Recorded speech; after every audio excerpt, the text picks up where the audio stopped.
Alors bonjour tout le monde, j'espère que vous allez bien. La dernière fois, on a parlé des angles alternes internes formés par deux parallèles et une séquence. On a dit que si deux angles alternes internes sont formés par deux droites parallèles et leur séquence, donc on peut tout simplement dire que ces deux angles sont de même mesure, ou bien sont isométriques. Je répète, les angles alternes internes sont des angles qui sont des deux côtés différents de la séquence et ils sont alternatifs, sont contraires sont contraires si vous voulez. D'accord. Même si ce n'est pas juste, mais on peut dire qu'ils sont contraires, l'une à la droite en haut, l'autre à gauche, l'autre à gauche en bas, ou bien vice-versa.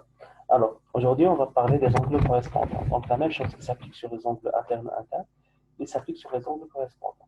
C'est-à-dire, si on a deux droites parallèles et leurs séquentes, on peut tout simplement dire que les, que les angles correspondants formés par ces deux droites et leurs séquentes sont des angles isométriques. Donc, suivons-moi s'il vous plaît.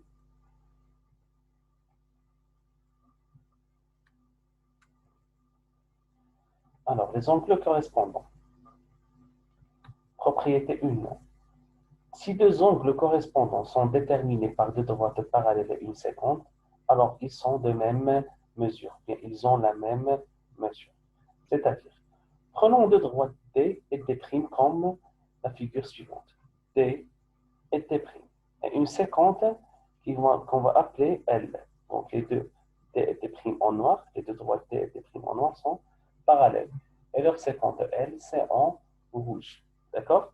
Donc on remarque que là, il y en a plusieurs angles qu'on peut nommer des angles correspondants. On va prendre maintenant l'angle A2 et l'angle B2. L'angle A2 et B2 sont des angles correspondants. Bien sûr, il y en a d'autres. Il y en a A4 avec B4, A1 avec B1, A3 avec B3.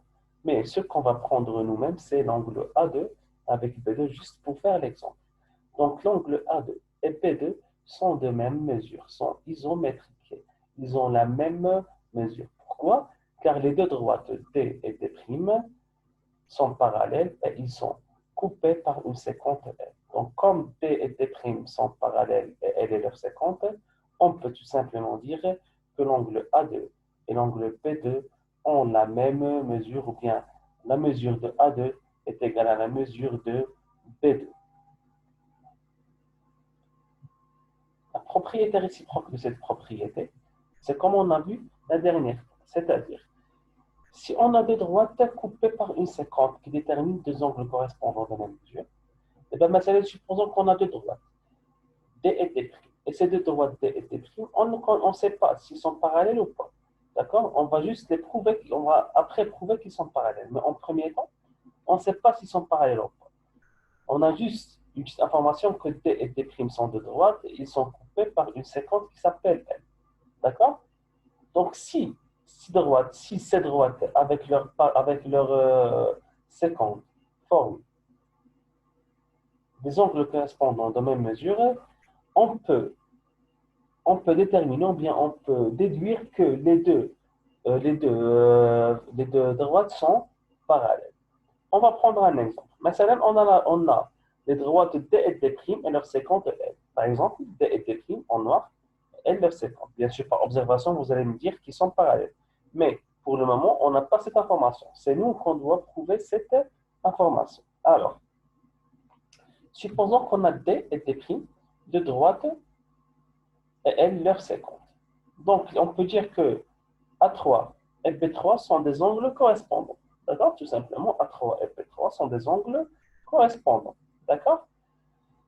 Si A3 est égal à B3, bien sûr, ils ont le même signe d'isométrie ici, donc ils sont de même mesure, d'accord? Ils sont isométriques. Donc, si la mesure de A3 est égale à B3, on peut déduire que D et D' sont parallèles. Et c'est ce qu'on a noté ici.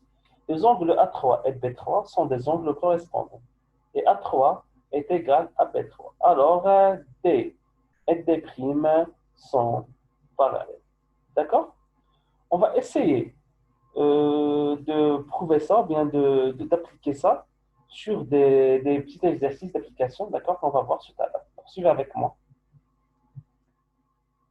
On va prendre l'exercice suivant, l'exercice 4. On considère la figure ci-contre telle que AG E et F sont parallèles. Donc, juste la figure, il est un peu dans l'autre sens. Donc, voilà, mais toujours AG et F sont parallèles. Ils sont coupés par une droite BF. Ainsi, l'angle EFG est égal à 80 degrés. D'accord? On a AG est parallèle à EF, et FG est égal à 80 degrés. La question, c'est calculer l'angle en rouge, c'est-à-dire AGB. On doit calculer AGB. Comment on va faire? Alors, on va noter les données qu'on a sur l'exercice. Donc, la correction est la suivante. On a AG est parallèle à EF. Voilà, AG est parallèle à EF. Et BF, leur droite 50. Et BF, c'est la droite 50 sur ces deux parallèles. Alors, les angles AGB et EF sont deux angles correspondants. D'accord? Sont des angles correspondants. OK? C'est-à-dire que AGB, alors AGB est égal à EFG. Ils sont de même mesure. Et comme AGB est égal à 90 degrés, donc on peut tout simplement déduire que comme EFG est égal à 80 degrés, c'est-à-dire AGB est égal à aussi à 80 degrés. Le cinquième exercice, on considère la figure ci-contre telle que ils nous ont donné une figure, on a de droite AC et BD, on ne sait pas s'ils sont parallèles ou pas, et on a une séquente ED. D'accord? Alors, on considère la figure telle que, la figure ci-contre telle que, BACE, l'angle ACE est égal à 130 degrés, et l'angle BDC est égal à 130 degrés. Ils nous ont demandé, tout simplement, de trouver ou bien de prouver, de démontrer que les deux droites AC et BD sont parallèles. Comment on va faire? Donc, on considère les deux droites AC et BD et leur séquente ED. AC et BD et la séquente de ces deux droites. Les angles ACE et BDC sont des angles, comme vous voyez, sont des angles correspondants. D'accord? On a utilisé la première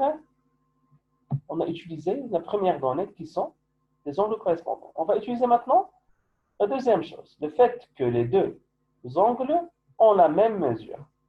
Alors, et comme ACE est égal à BDC est égal à 130 degrés, donc on peut tout simplement déduire que les deux droites AC et BD sont parallèles. D'accord? Et voilà. Donc, si on a deux droites qui sont coupées par une séquence et qui déterminent deux angles correspondants de même mesure, on peut dire que ces deux droites, c'est-à-dire AC et BD, sont parallèles. Donc, voilà pour cet exercice. J'espère que c'était un peu clair. La prochaine fois, on va faire des applications directes sur les propriétés qu'on vient de voir. Celles des angles correspondants et celles des angles alternes internes. Donc, à la prochaine et au revoir. Très bonne journée.